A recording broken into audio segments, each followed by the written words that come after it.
Our program directors, allow me then to start by saying, good morning, colleagues.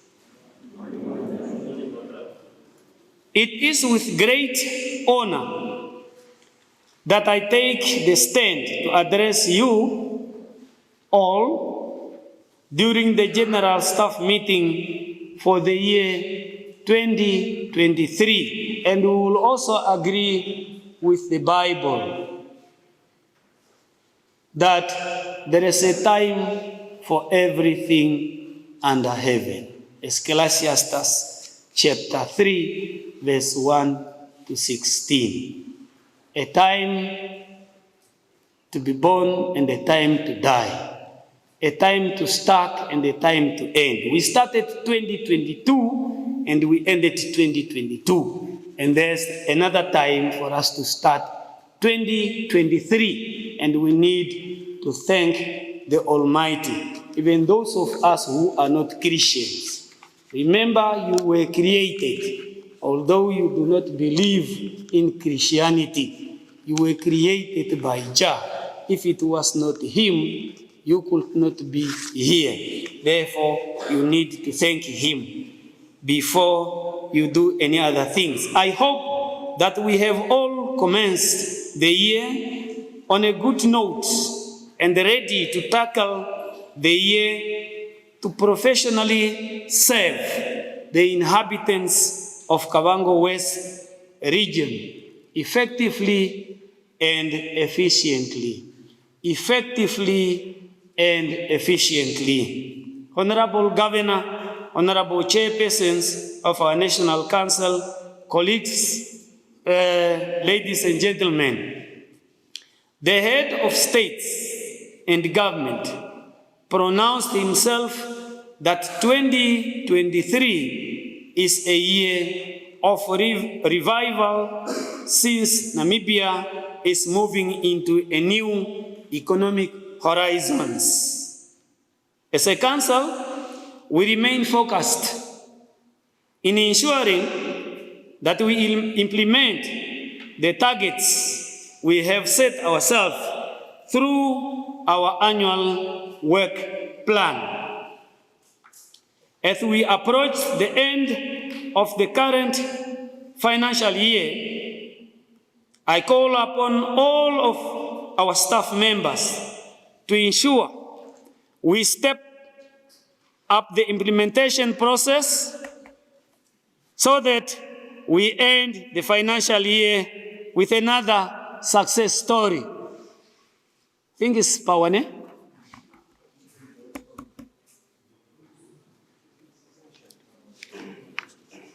I'm sure as we are approaching the end of the financial year, I will not hear that there is a directorate that did not commit its finances, but the finances ready to be sent as per Treasury instruction.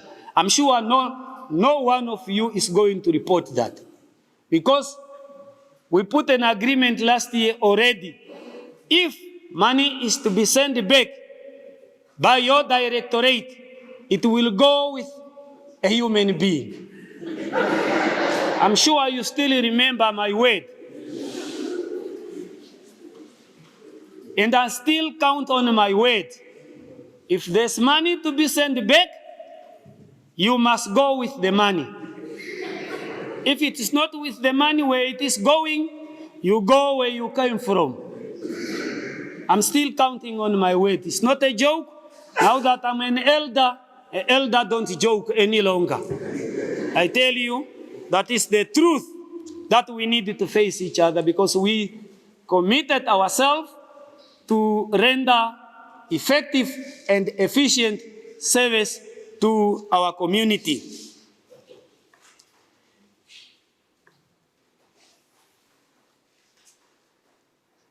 It is an open secret that during last year, the annual governance assessment done by the Institute for Public Policy Research showed that Kavango West Regional Council was among the best 5 performing regional council in the country in terms of good governance. Clap your hand.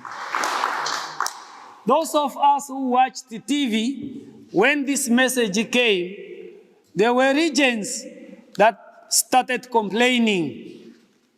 They felt uncomfortable that we supposed not to be the one. You see, Bible says, jealousy, you will never be a man. Jealousy does not help. But those who conducted the study have proven that Kavango West is amongst those ones. With Kunene, I think. So those staff members, all of us, including the delegated functions, who committed themselves for us to rise at that top in the within 14 regional councils in the country, we must clap our hands to thank ourselves. If we did that last year, we can continue doing it this year. I remember my colleague, one of my fellow chairperson, when he was asked, why did your region not perform? And the explanation he made, I did not know whether he understood the questions. And I called him, I said, Comrade Chair, he did not understand the questions. If it was examination, you get a U because you did not answer. Because he was asked to say, why did you not perform? Then he went to an extent to explain and he said, yeah, his region have renovated some buildings and I don't know whether renovation of a building also make you on top for a good governance, just because for renovation. So then I said, yeah, Comrade Chairperson, now that you did not understand the questions, even this year, I'm going still to be the top. There comes a time in every man's life when you got to face the truth.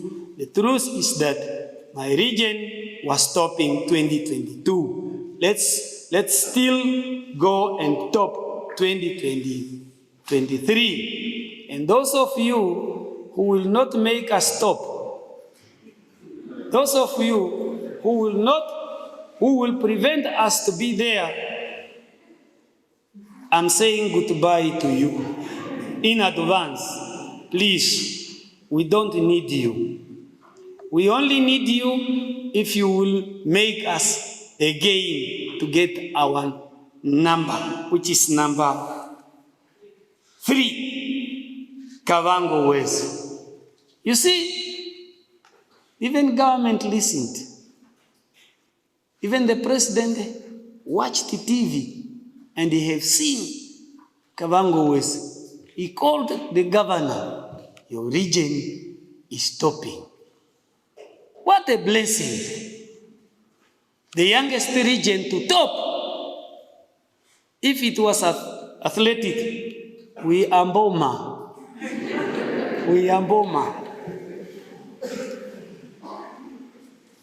This proves that Kavango West Regional Council has competent staff members to elevate not only the council, but the entire Kavango West region to greater heights. If we did it last year, we can surely outdo ourselves once more. This comes with hard work, dedications, and teamwork, which you all have portrayed. I do really appreciate the teamwork between the political leadership and the administrators. We need to keep it up.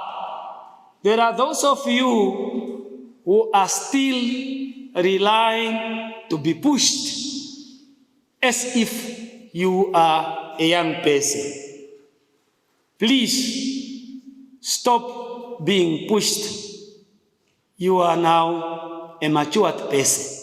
We want everybody to do on your own. Lucky Dube have a song for you. The title of the song is On My Own.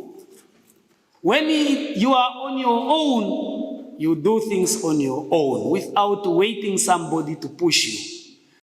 Because if you are continuing to be pushed, then you will not become a proper human being. You will not reach my age. You see, you will die instantly because you never know where you will be pushed. Sometimes you will be pushed to a snake. The snake bites you. Normally snakes are poisonous. Then you will not reach my age. For you to avoid it to be pushed, please work on your own and surprise your supervisor. Those of you who are supervising, please make sure every day you should be the one to reach your office first, so that you can check who is always coming late. But if you are the late comer as a supervisor, what the hell is that? How will your subordinate will tell you, Comrade Director, Comrade Deputy Director, Comrade Senior, so did you not sleep well? You see, the young one will tease you as if you did not sleep well. Then you will say, yeah, today I did not sleep well. It's not really sleeping well. You are late for work. Please let us report ourselves every time. We should be on time. This comes with hard work, dedication, and teamwork, which you will all have portrayed, as I already mentioned. We need to keep it up. Dear staff members, sometimes it may feel like you work hard and you are not appreciated. Be sure that you are valued. Our work does not only enrich our lives, but it enriches those of the communities as well. Let's make sure you are committed. Let's make sure you are doing as per your job description. Let's fulfill our job description every day without anybody asking us, without anybody telling us. That is professionalism. You are educated, you are well equipped, and therefore you need to be dedicated to your work. Ladies and gentlemen, with the little resources we have, we managed to remain committed to implementing our projects and activities. In order for us to effectively execute our mandate as entrusted upon us, we must therefore intentionally and collectively work out modalities to address the challenges. There are still people in our region of Kavango West who get jobs or tenders, for instance, in different constituencies. But when you are given a tender by a certain ministry, there are still some of you or some of us as Namibians who don't even greet the constituency, who don't even report at the constituency office, who don't even report at the governor's office, who don't even report at the CRO's office. That is hell, comrade. Because Section 28 of the Regional Council Act number 22 of 1992 stipulates that you need to be coordinated by a regional council. How come you come in a region, you don't report to the constituency, you don't report it to the governor's office? That for us is a disgrace. Don't you think being awarded a big tender with big money, you are rich? Remember, those are public funds. We need to know, because that is government funding. We need to know because the governor will report these issues. Those of you who are doing it, you must ask God for forgiveness.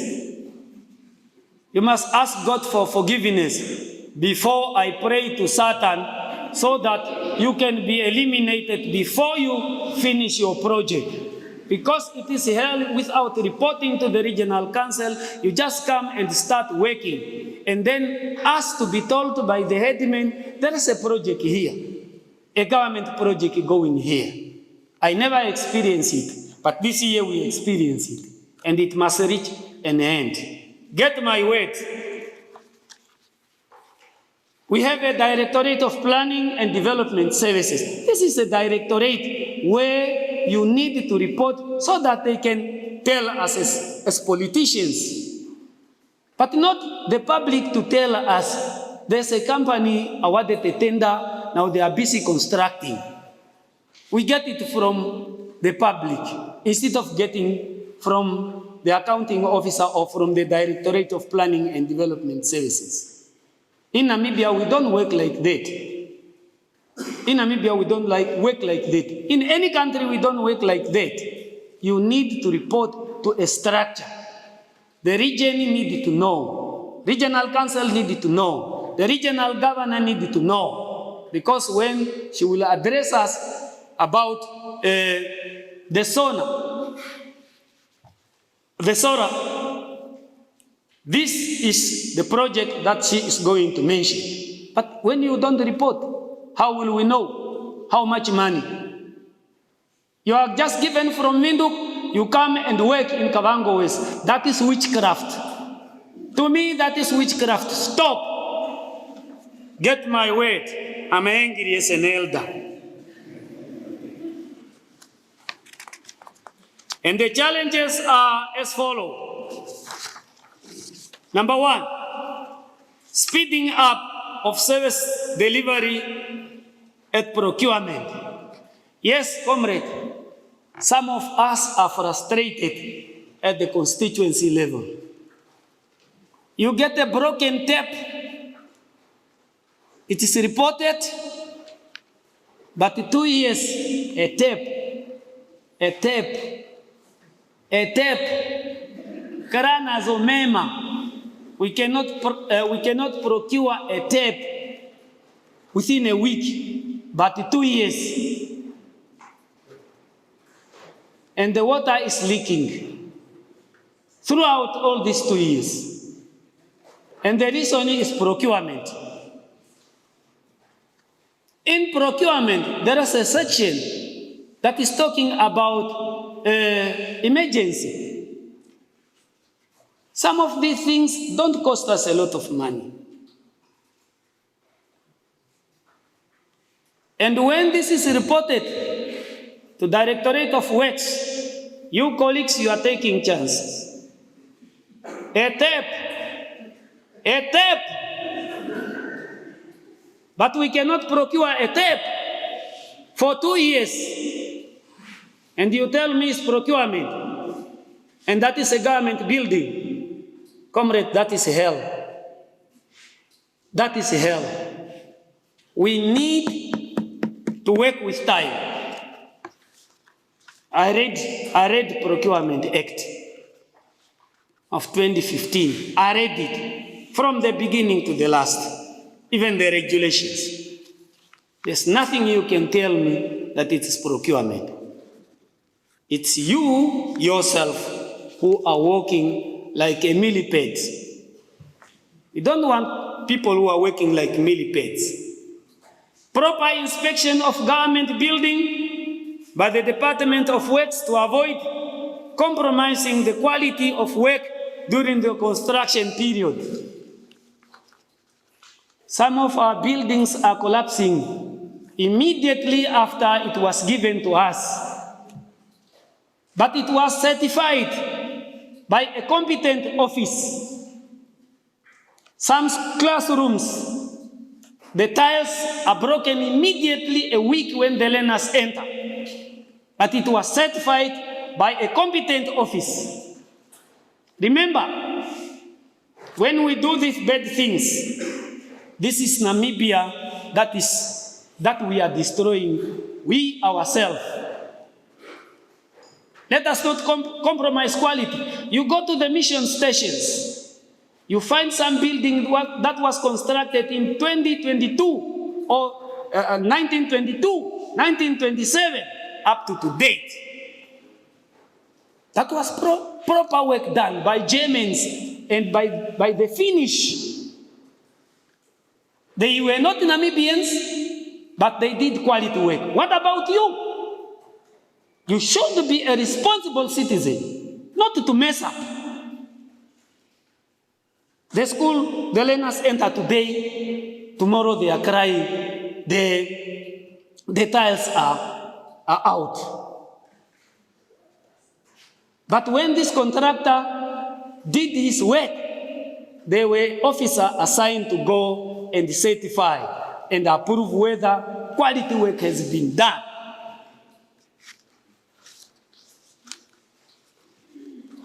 We are doing it because there's something that is happening. I know what is happening. I was told already, and some of you are already in my diary. Now that I'm an elder, comrades, some of you this year, you will go before you realize that you are going. You will go by force. It's not a joke. It's not a joke. Because we cannot allow this situation to prevail. Vision 2030 says Namibia will be an industrial, prosperous country developed by its own people. But how are we going to be industrialized if buildings are collapsing 1 year after it was completed and it was certified? Let's be patriotic Namibians so that we do quality work for ourselves. And some of you are given cars to run an office, but the car becomes like a private car. Even the chairperson's car is not my private car. I'm driving a GRN. It's not my car. Even the electorate, I told them, this is your car. I was just assigned to go with it. And whenever I see somebody, a hand up, although it is a VIP, I suppose not to pick, but I pick because my problem is if I rely on VIP, when election comes, they will not go and vote for a VIP. They leave me behind. That's why I pick them.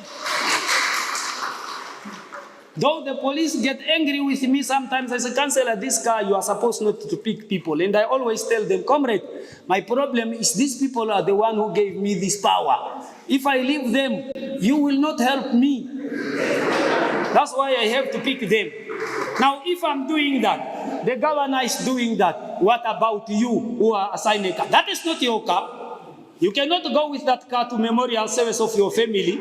You leave it at the office. You don't park it at home. You leave it at the office.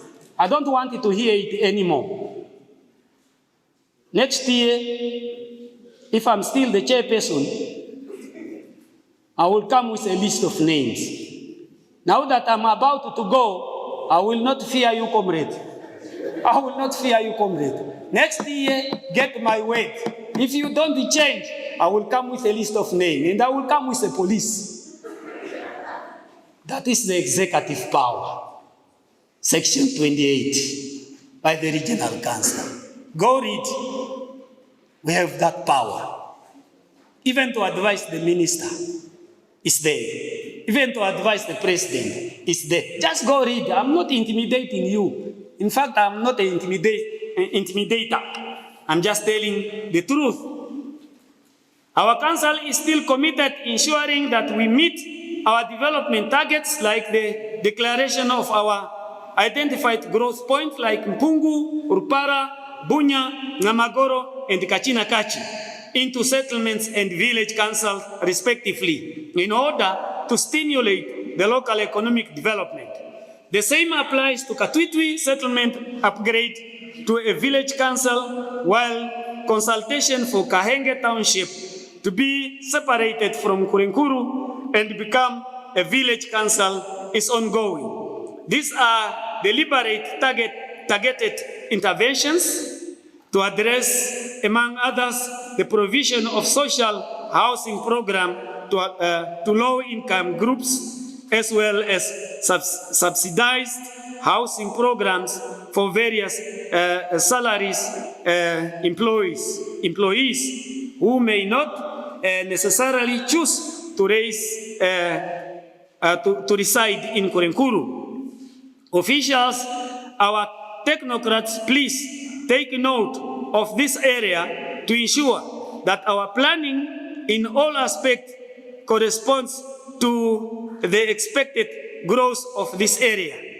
And comrade, for rural water supply, comrade Sikongo, make sure that your guys, when they go in the field, they are equipped with all the materials that they need to use, because it's embarrassment for them to go like the way they went to Tondoro when our water tank was leaking. They went with empty hands, without a spanner.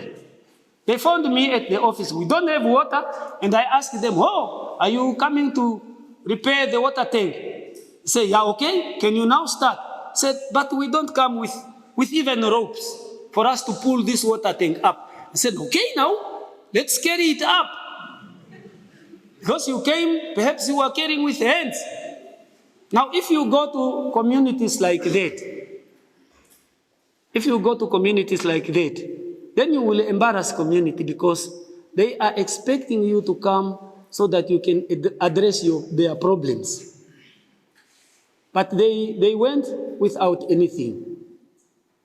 Water is a necessity, it's a basic necessity. So we rely heavily on you, Comrade Sikongo, so that you equip your staff. And as you know, our life heavily depends on your directorate for water provision. Without rural water supply, we won't survive.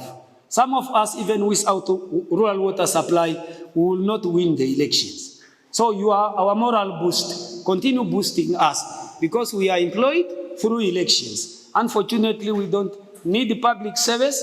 We are not staff members like you. We are different staff members, but we rely heavily on election.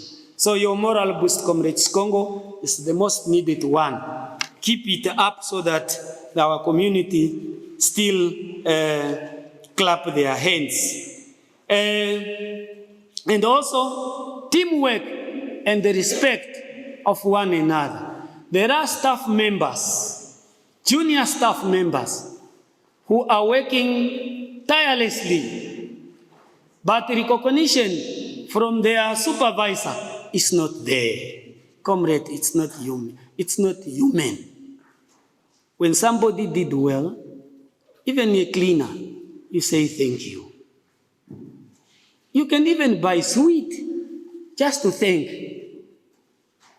But when you don't recognize them, they feel like, hey, what type of a... Some of you are calling yourself boss. Comrade, we don't have boss. There are no boss in Namibia. Boss were buried in 1989. That's where we buried the bosses. Those who are you remaining are leaders. No more bossship in Namibia. We are all leaders. When you play a boss role, comrade, unless you were buried in 89 and then you came out from the grave. But when did it happen? Otherwise, we could.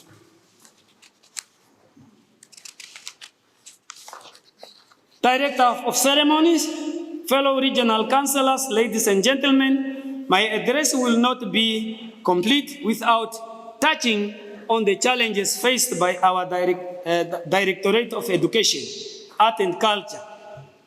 The Directorate that is entrusted to produce the future leaders of this region and the country in general. I am aware that the resources are limited and we operate under various challenges like our crowded classrooms as a result of shortages of both teachers and indeed classrooms. As professionals, trained educators, let us all do more with the limited resources at our disposal. Comrade Karapo and Comrade Fredericks, sorry for mentioning some of your names. It's not just perhaps you are targeted, but it's just maybe because your names are easy with me, and because in the spirit of comradeship, and that's why I mentioned some of you. Please, Comrade Karapo and Comrade Fredericks, and the inspectors of education, we have them here, ne? We don't have them. Let's make sure that inspectors are doing their works, more particularly to visit schools.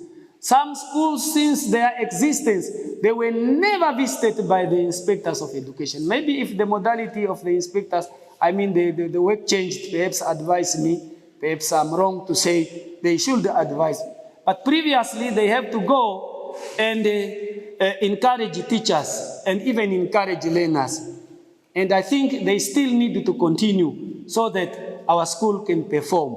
I think in Namibia, if you read SADC, we are at number 10.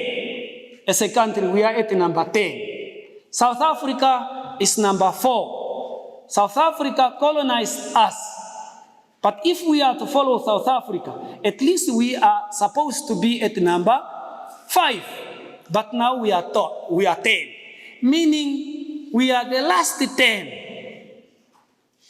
People don't like the last things all the time. Even the last kettle in the crowd, they don't like it. So we need to see that, and I'm also encouraging our comrade councillors for us also to visit schools. Let us also visit schools and encourage teachers and encourage learners really to perform. Because parents have done what they could do. They were asked to provide the toilet papers. They were asked to provide the rims. They were asked to provide school uniforms. Everything. They try their level best with the limited resources they have. With the intention, now that my kid have everything the school requires me, I expect my kid to perform. But unfortunately, when the year comes to an end, these are some of the kids with their beautiful school uniform go home with you on their report cards. Though parents have provided what they could provide. Let us all work together and also encourage parents. As politicians, we will also encourage parents also to take all the time, to put up all the time their hands so that they can really help the learners, so that the learners can perform. I'm speaking English properly, but at school I did not do English as a major because I did Afrikaans. Afrikaans was my eerste taal, wat ek op school geskryf hoor gehad. Do you understand me now? You see, that was the language I did better, because that was the regime that was there. But English, when we got independence, there was a program government brought, Let's Speak English. Through the Let's Speak English, today I'm like a Shakespeare brother. The director that is entrusted, the directorate that is entrusted to produce future leaders, because without education, there will be no future leaders. Comrade, let's work together, let's help one another. Likewise, I am inundated with queries from parents paying the voluntary school development fees for projects that are not visible at school year in, year out. There are school, Comrade Fredericks and Comrade Karapo. They have got a project. The parents were asked to pay $50 annually with the intention perhaps to make a school whatever. Omheining, if it was Afrikaans. What is the English word? Rugumbo. Huh? The boundary. Is it a boundary? The wall, yeah. To put up the wall. But this project never kickstarts. Parents keep on paying, keep on paying, keep on paying. At the end, till the school principal retires, another one comes and the project is abandoned. Where does the money go? Because if we ask parents to pay, let us be committed. If we told them we want to make a school wall, then we must make a school wall, at least even to start. I know what I'm talking about. I know for 3 schools that were paying, I also paid up to date. The school wall were not constructed.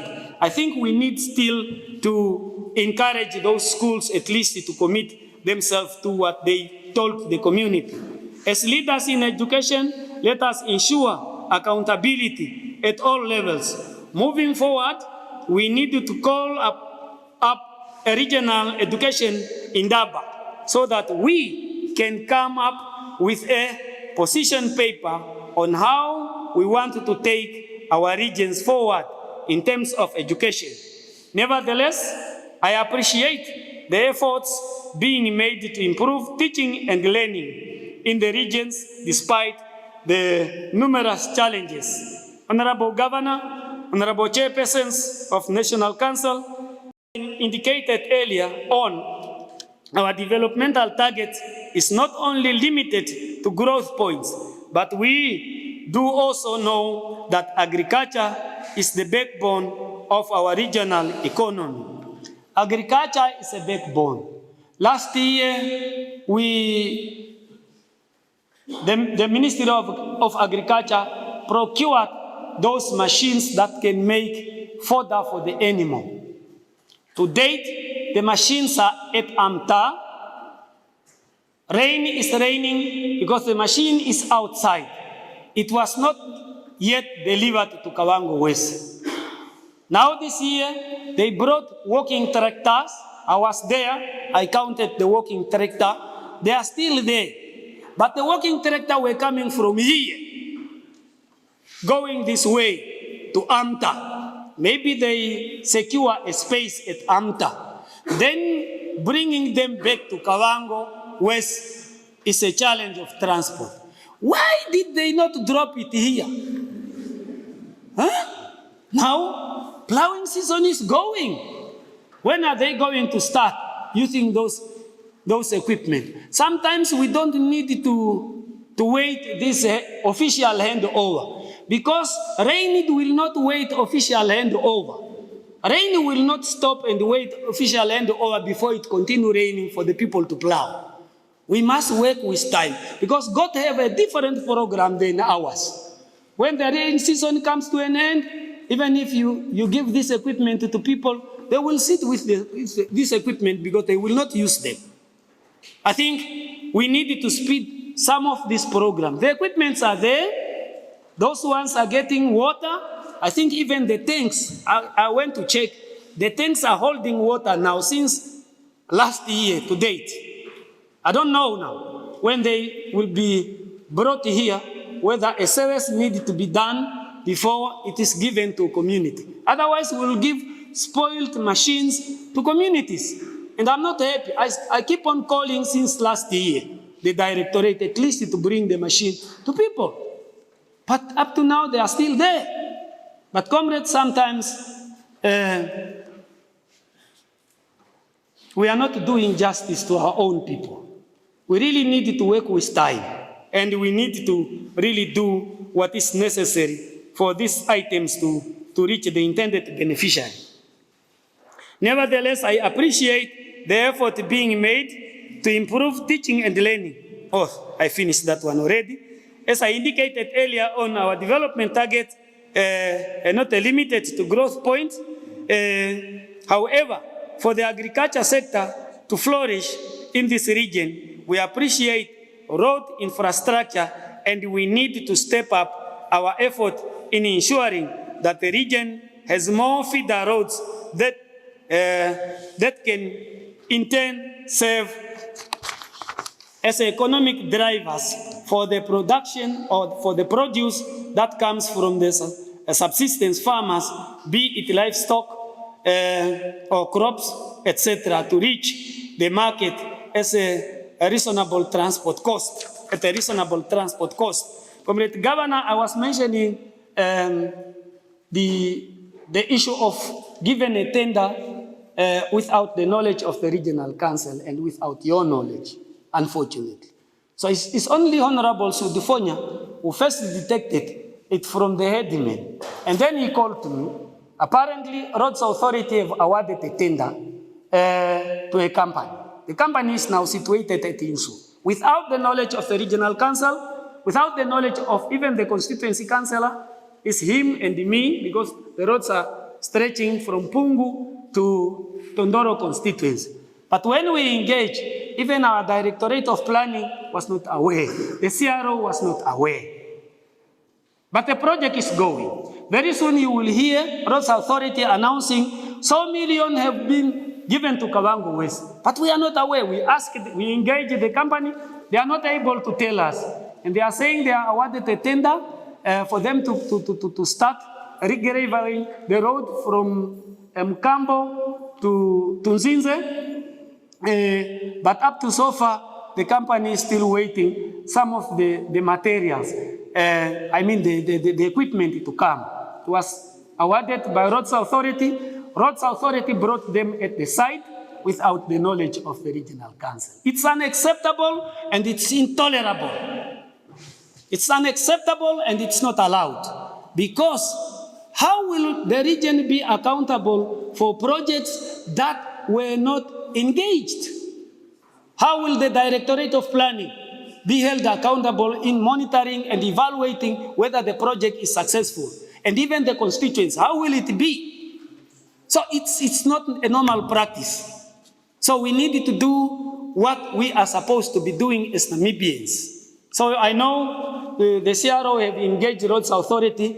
I'm just mentioning this because I was frustrated already, and it's not a normal thing to do. We want every penny that is given to us as Kavango West, at least for us to know. So what if the community asks me in Tondoro, how much is this? How much is the cost of this road? So now we were made it known to say we must go and ask the headman, because the headman knows. I mean, some Namibians, that's why I always say, if I was a witch doctor, I could easily witch people innocently, because some of these things that we are doing is really not, that is how we are supposed to do it. So how come that the councillor must go and ask the villagers how much the project cost? Where on earth have it existed? We are supposed to be the one forging the development of the region. But when it was done, it was outside our scope of work. But Section 28 is clear that we should be the one even to inform the governor of the region. So, lastly, I would like to challenge you all to introspect and make a list of various things, habits, norms, and etc., that will change you to be a better public servant. I'm urging you. I know my statement always hurt people. I was created so, to hate. Yes, I don't fear to hate other people, because Bible says, an eye to an eye, and a what to a what? A tooth to a tooth. Yes. Sometimes I need to hate you so that it reminds you, maybe you think you are not known. I know you all, although I don't know your names, but your face is in my memory stick. I know you all. Therefore, we need to work as a team. I wish to applaud for the continued support that Council received from stakeholders and provide sectors. Equally, I wish to renew my appreciation to all staff members for making time to attend this meeting. I hope those of you who came and attend will take my words, in fact, the Regional Council's word, to your other junior staff members so that they can also be at par with you. Those of you that you reported today that they are in the field, don't do it next year. Next year, everybody must come here. Halt first the field work, and then they come if it is not emergency. If it is emergency, then it is exceptional case. But otherwise, with those many terrible words and confusing statements and angry statements, I hope and believe now that I anger you, I will survive longer. Thank you very much.